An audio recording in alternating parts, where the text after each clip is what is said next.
Assalamualaikum warahmatullahi wabarakatuh. Perkenalkan, nama saya Miftah Dwi Maharani dengan nomor induk mahasiswa 20 12 5 20 41. Video ini saya buat untuk memenuhi tugas kimia organik dengan dosen pembimbing Bapak Hadi. Di sini saya akan menjelaskan materi kimia organik tentang asam amino dan protein. Asam amino adalah asam alkanoat yang mengandung gugus amino. Asam-asam amino yang terdapat dalam protein adalah asam alfa amino karboksilat. Struktur asam amino. Asam amino mengandung gugus amino atau NH2 dan karboksilat COOH. Asam amino akan berikatan sehingga membentuk poliamida dan ikatannya tersebut disebut dengan ikatan peptida. Berikut merupakan struktur asam amino dan ikatan peptida.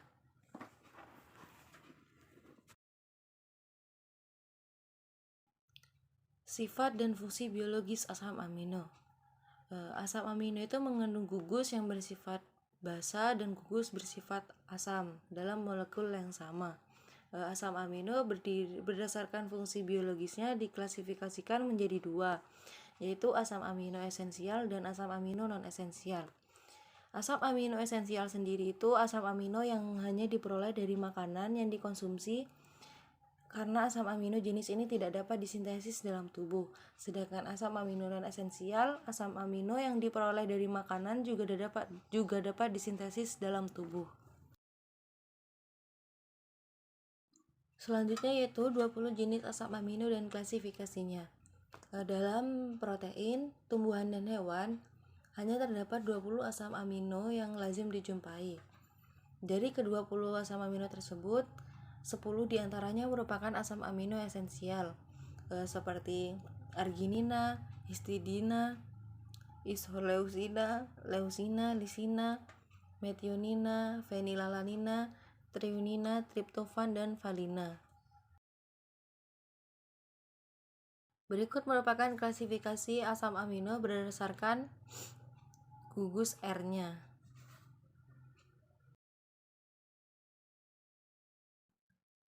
Selanjutnya, sintesis asam amino. Sintesis asam amino itu salah satunya adalah reaksi brominasi asam karboksilat dengan menggunakan Br2 dan PbR3. Kemudian dilanjutkan dengan reaksi dengan NH3. Contohnya itu seperti digambar, asam 4-metilpentanoat dengan dibantu katalis Br2 plus PbR3 dan H2O menghasilkan asam 2-bromo 4-metilpentanoat dan kemudian dilanjutkan dengan reaksi NH3 menghasilkan leucina. Kemudian contoh selanjutnya, asam 3-hidroksibutanoat dengan bantuan katalis Br2 plus PbR3 dan H2O menghasilkan asam 2-bromo 3-hidroksibutanoat dan kemudian dilanjutkan dengan reaksi NH3 menghasilkan trionina.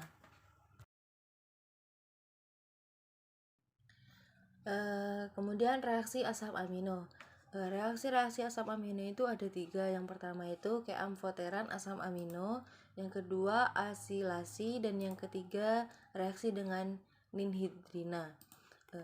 Yang pertama yaitu keamfoteran asam amino. Suatu asam amino dapat bereaksi dengan asam ataupun dengan basa. Masing-masing akan menghasilkan suatu kation atau suatu anion. Dalam larutan asam amino akan bersifat basa yang akan menerima proton sehingga akan menghasilkan kation. Sedangkan dalam larutan basa, asam amino akan bersifat asam dan akan memberikan proton sehingga akan menghasilkan suatu anion. Berikut contoh reaksinya dalam larutan asam dan basa. Yang kedua yaitu asilasi. Asilasi gugus amino dengan suatu halida asam atau anhidrida asam akan menghasilkan amida. Tetapi sifat dari amida ini akan berbeda dibandingkan dengan senyawa asam amino karena nitrogen pada amida tidak bersifat basa. Sehingga senyawa amino yang terasilasi membentuk amida ini berbeda sifatnya dibandingkan asam amino. Contohnya seperti gambar di bawah ini, anhidrida asam asetat ditambah dengan alanina akan menghasilkan N-asetilanina dan asam asetat. Yang ketiga merupakan reaksi dengan ninhidrina. Reaksi dengan ninhidrin digunakan sebagai uji bercak senyawa asam amino pada kertas kromatiografi. Asam-asam amino bereaksi dengan ninhidrin untuk membentuk produk yang disebut dengan ungu Ruherman. Contohnya seperti gambar di bawah ini. Selanjutnya yaitu peptida. Peptida dan protein adalah polimer yang terbentuk dari satuan asam amino melalui ikatan peptida antara suatu gugus alfa amino dan dari satu asam amino dan gugus karboksil dari asam amino lain. Peptida yang tersusun dari 2 residu asam amino disebut dengan dipeptida, 3 residu asam amino disebut dengan tripeptida, dan polipeptida adalah peptida yang tersusun atas banyak residu. Contoh peptida itu seperti dari glisena dan serina yang disebut dengan glisil serina. Beberapa contoh peptida yang mempunyai aktivitas fisiologis dalam tubuh seperti antioksitosin dan eukenvalin. Oksitosin adalah suatu hormon yang berasal dari kelenjar di bawah otak yang membantu proses persalinan yang bekerja dengan cara menyebabkan kontraksi uterin. Berikut ini merupakan reaksi pembentukan glisilserina, yaitu glisin ditambah serin akan menghasilkan glisilserin. Sedangkan gambar yang bawah ini merupakan struktur oksitosin.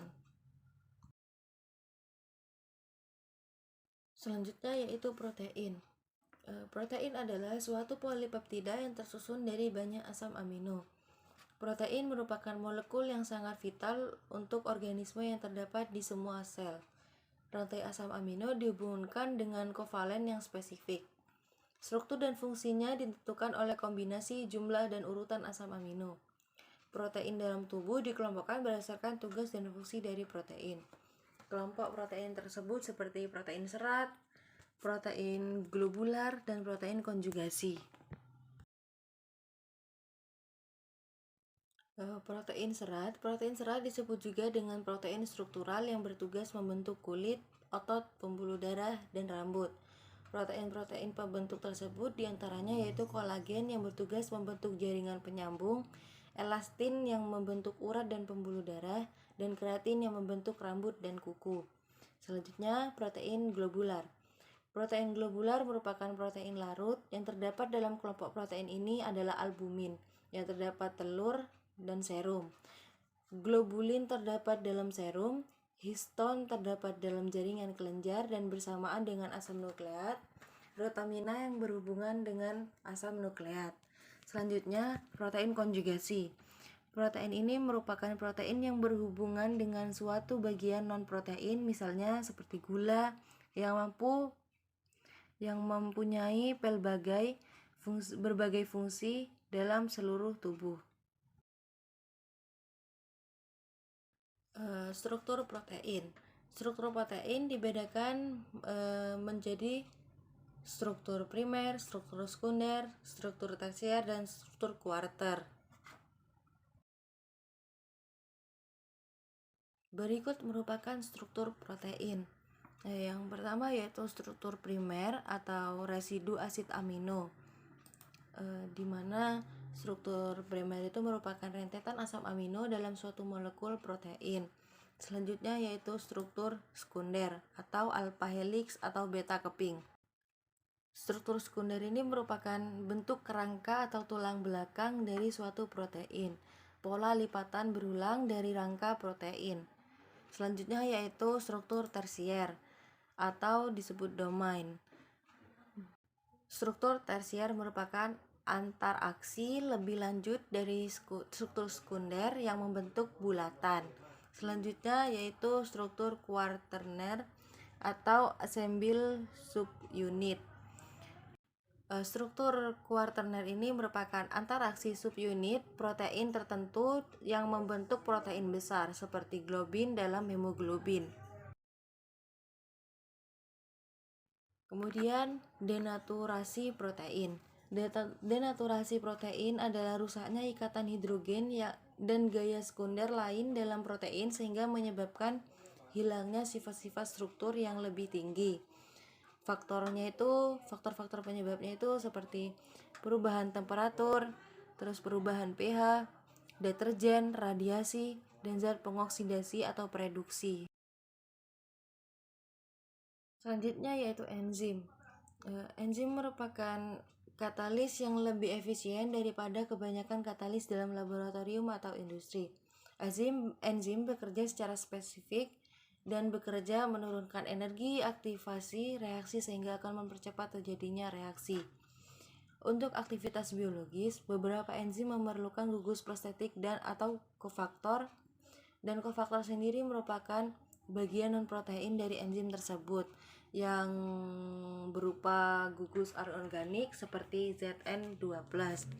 Gugus prostetik organik disebut dengan koenzim.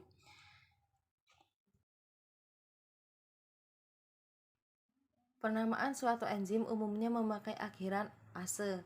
Misalnya, suatu polimerase adalah enzim yang mengkatalis suatu reaksi polimerisasi. Enzim diklasifikasikan dengan 6 kategori berdasarkan jenis reaksi dan katalisnya. Keenam enzim tersebut yaitu oksidoreduktase, transferase, hidrolase, liase, isomerase, dan ligase.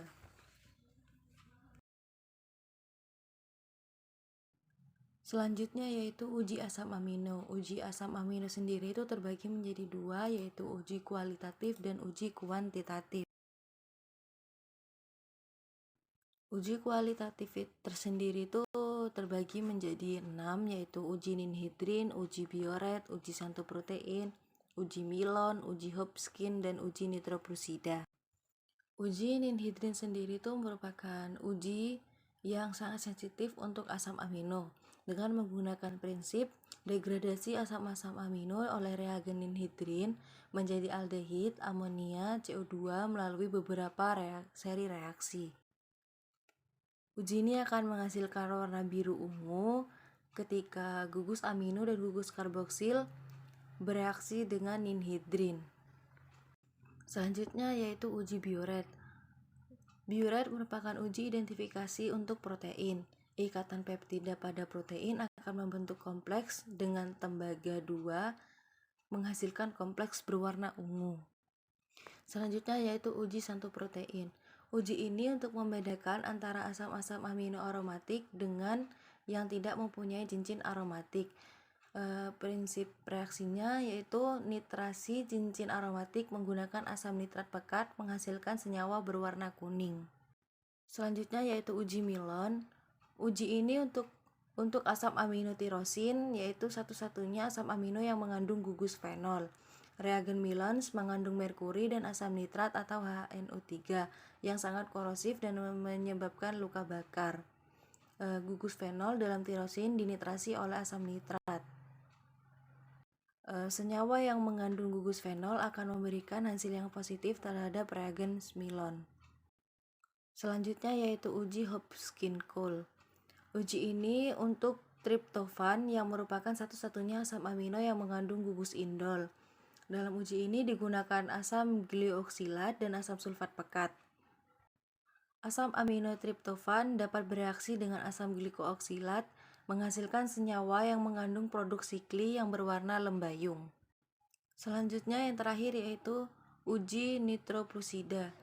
Uji ini untuk asam amino sintein yang memiliki gugus sulfihidril pada keadaan basa membentuk berwarna merah.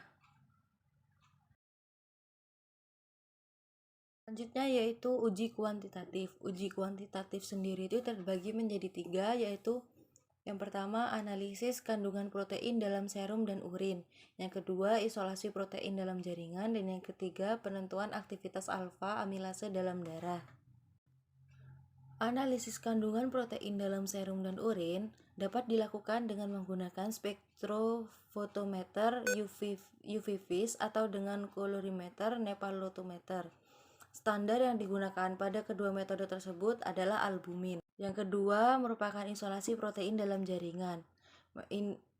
Isolasi ini menggunakan metode kromatografik kertas menggunakan eluen etanol dan amonia asetat 1M.